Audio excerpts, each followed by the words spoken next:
Atin pong sagutin ang ilan sa mga katanungan mula sa mga comments sa ating mga video para naman mayroon tayong kaalaman sa abot ng aking pagsasaliksik ukol sa mga bagay-bagay sa inyong PhilHealth. Unang tanong, naghulog na po ako sa month of January to March 2024 po sa PhilHealth.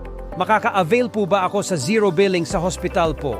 Ang sagot, ayon sa UHC law, mayroong immediate eligibility kung saan ay makakagamit agad-agad ang isang member may bayad man o wala.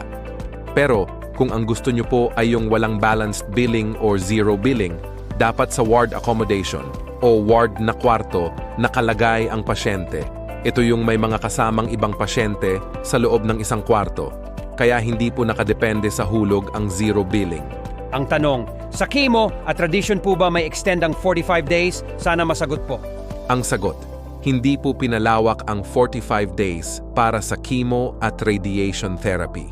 Ang dialysis lang ang pinalawak ng 156 days sa loob ng isang taon.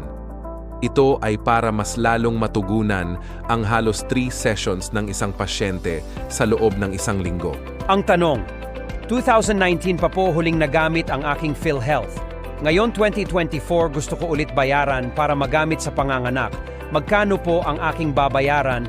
Ang sagot, bagamat sinasabi sa batas ng UHC na kaagad makakagamit ng benepisyo ang isang Filipino dahil sa immediate eligibility, may bayad man o wala ang isang member, responsibilidad natin na magbayad ng tamang kontribusyon para active at kumpleto ang ating kontribusyon.